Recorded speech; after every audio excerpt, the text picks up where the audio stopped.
Hi, good afternoon. My name is Cyril Jean. I work for Microchip, and I'm going to be talking to you about software flow for SoC FPGAs. So we've announced the Profile SoC devices today. So I'm basically going to be talking about the software development flow for those devices.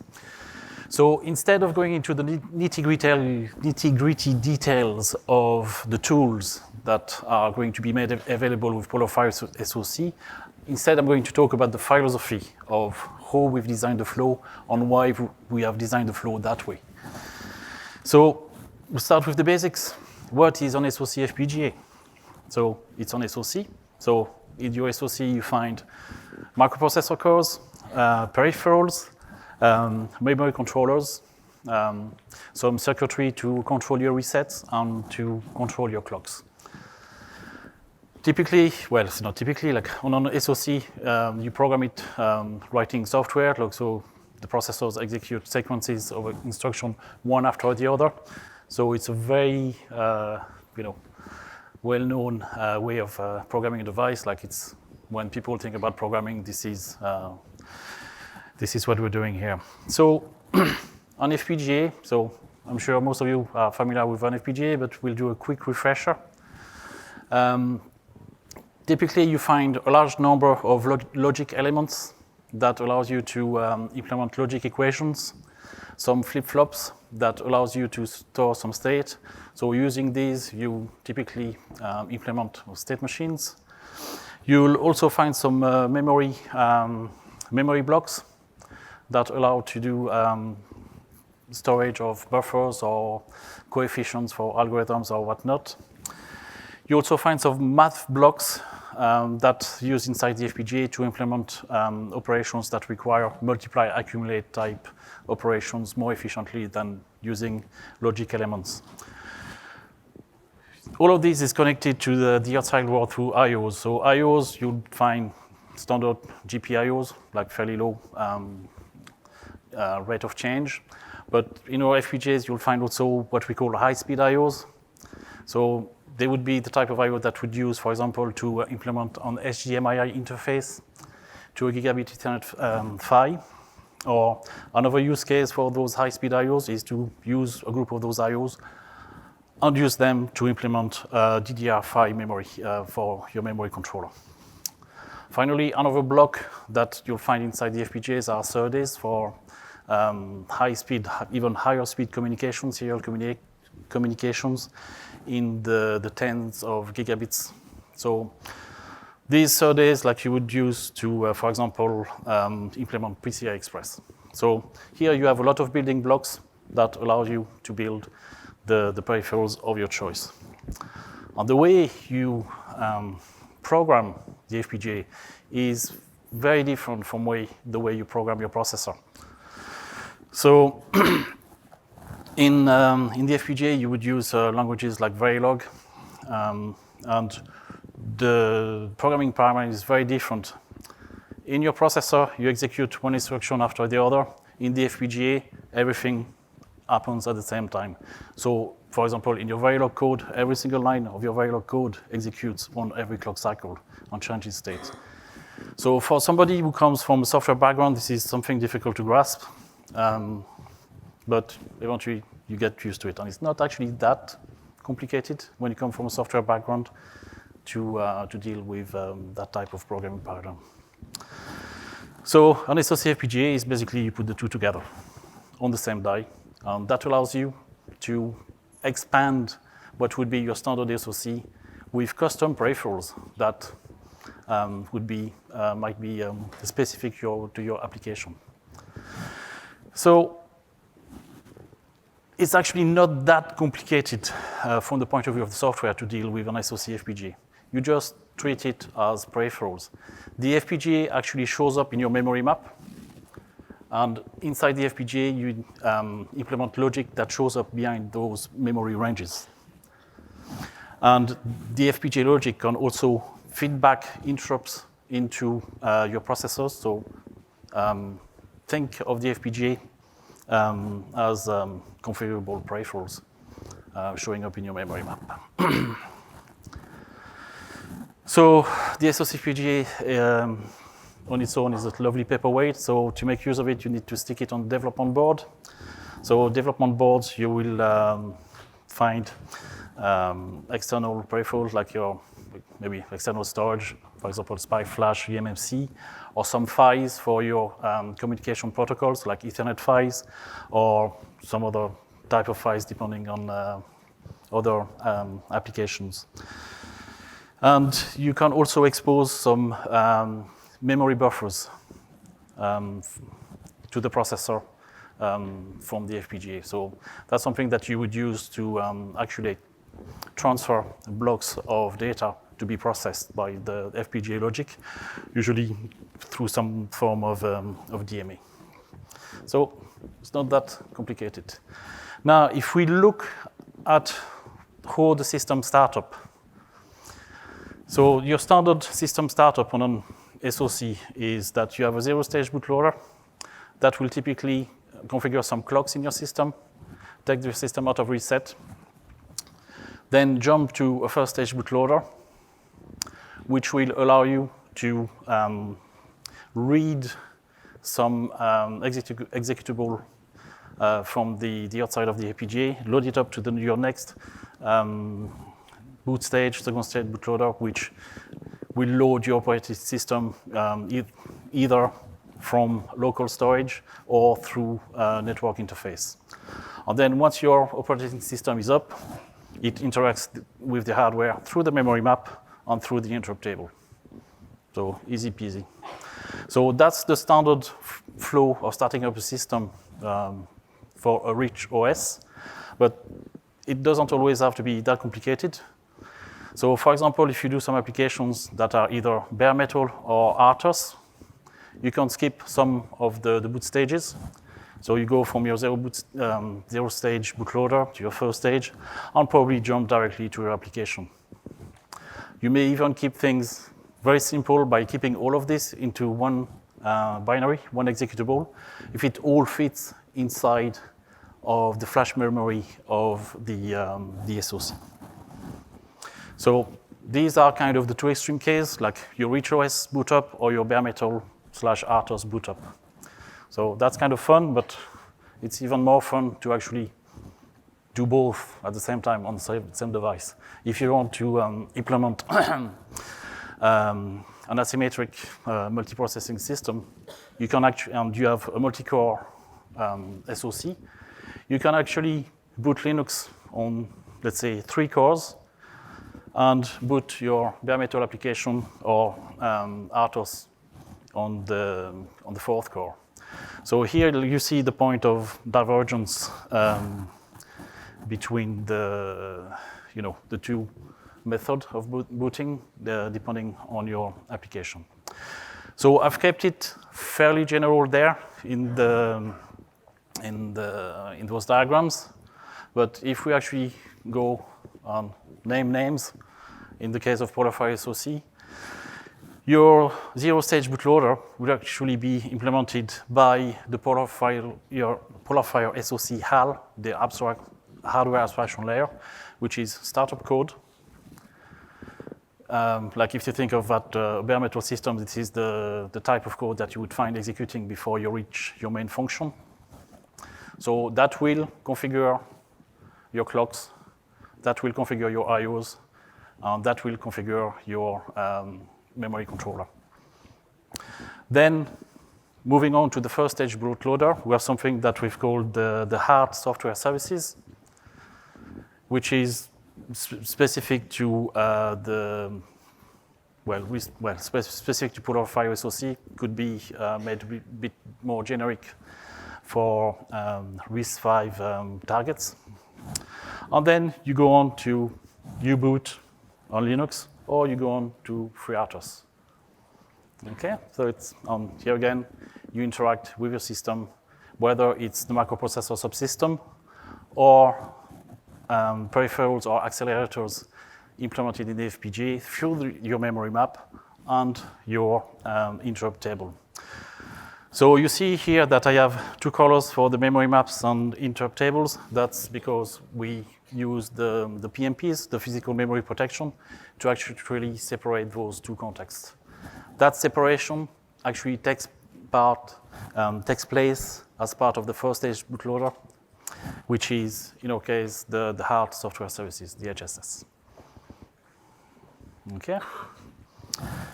So, actually, before I forget, so in these pictures, you may have noticed that there's a background color with a gradient going from left to right.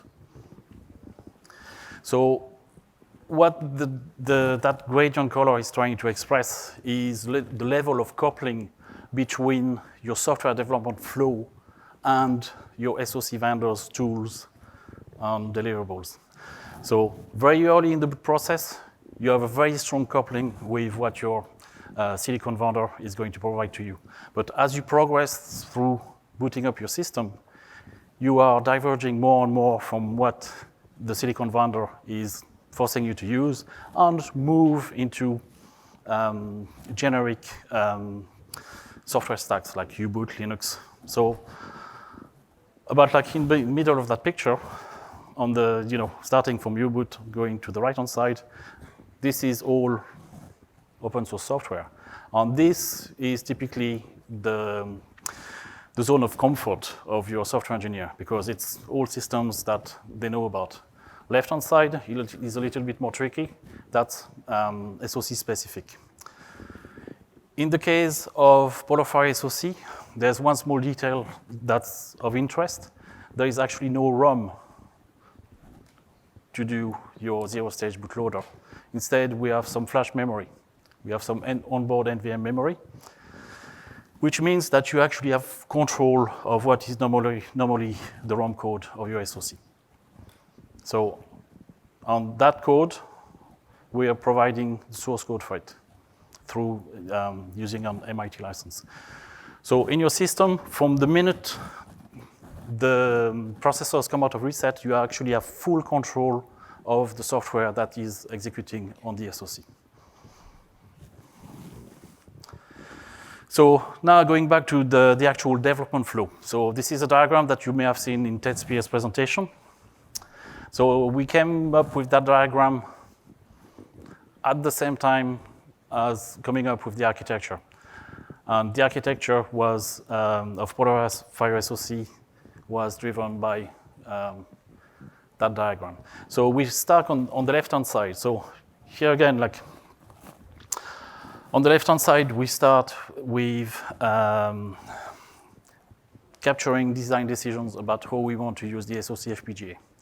So that's something like deciding which peripherals, which are part of your microprocessor subsystem you're going to be using, which IOs you're going to be using, how you're going to be clocking your system, and how you're going to do your partition of the AMP if you do an AMP system. So this is a standalone tool. It's a graphical user interface. So if you were at the talk this morning from my colleague Anton Krug and Hugh Breslin, you've seen some of those tools being presented there. What these tools do is capture design decisions. And then those tools, those decisions are stored into some metadata, which is consumed by the FPGA design flow and the embedded software design flow. So typically, here, like we have using the name of a product, so like Soft Console IDE is your embedded software development tool. Libero IDE is your FPGA flow tools.